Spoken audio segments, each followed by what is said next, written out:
Our Grand Parade Investments released its full-year results a few moments ago. Joining us in Cape Town now is the company's Chief Executive, Alan Keet, and we still have Byron Lotter with us from Vest Act. Alan, good to have you with us today. Looking at your numbers, unfortunately, HEPS taking a bit of a dive from what we see, and it almost seems as though the capital expenditure regarding Burger King came as a surprise to you too, given the fact that it is turning to a hungry machine, rather. Gugu, no, it wasn't a surprise. Thank you very much for the interview. It wasn't a surprise to us. You know, Burger King, I heard one of your earlier guests was saying that, you know, we are very aware that Domino's Pizza and Pizza Hut and a few other international brands will be joining us in South Africa in the not-too-distant future, and that they're going to be taking 10 years to establish themselves or to make their mark with their brand. We decided to accelerate our growth into the South African market. So the actual effect on our HEPS was not a surprise to us. We expected it. Alan, I just left the office when the results came out, so I didn't have a good chance to look at them in detail. But will you just clarify for me, what exposure do you guys have left to the world of gambling, if any? At the moment, nothing has really changed, Byron. At the end of the CPs, which we're expecting, hoping by the end of this year, we'll have our 75 or 74.9% of our slots business, which is decreasing down to 30% over the next year. Does this mean that maybe you are realigning your strategy to be more focused on fast food outlets, given your 10% stake in Spur? Absolutely. Fast food and gaming are definitely where we'll be looking to in the future. We also, of course, have still got a sports betting platform, as well as the lottery bid that we've entered.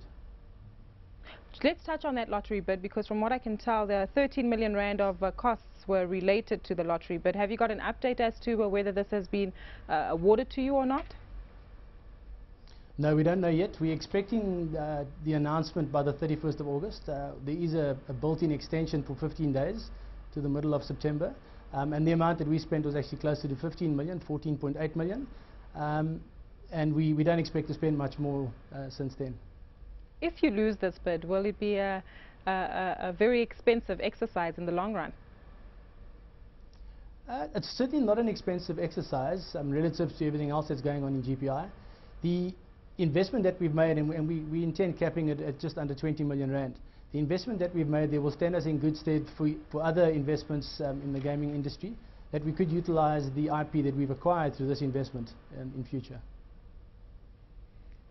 Yes, based on your strategy going forward, I know you guys are going to be extremely busy with the Burger King, and you've got that relationship with the Sasol petrol stations, which I think is very exciting. That Burger King license, is it just for South Africa, or do you have opportunities to expand the brand throughout Africa? We have the right of first refusal for basically 6 of our neighboring countries. And that's where we would look first. But certainly Africa, if we can get our hands on any opportunity further north into Africa, we would look at that. Further north, you mean Nigeria? Nigeria would, I mean, that's the biggest economy in South Africa. If we could delve into that market, we would certainly look at it. And from your research, are you finding that they are presenting maybe a business-friendly environment, Africa as a whole? Look, Africa as a whole, you can speak to 25 different CEOs and get 25 different opinions. We've done quite a lot of homework into Africa. I mean, one of the reasons for talking to Spur initially was to learn a bit more about their understanding into Africa, and we've spoken to other retailers that have ventured that far as well.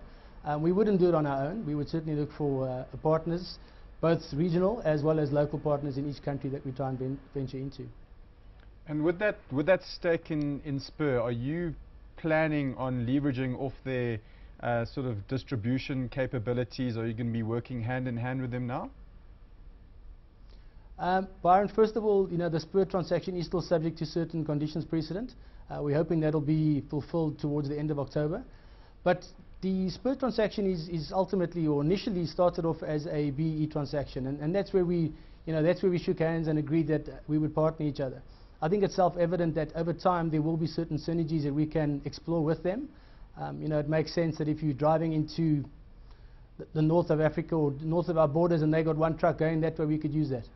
I see your plan, Alan. Thank you so much for joining us today. That was Alan Keet, Chief Executive of Grand Parade Investments.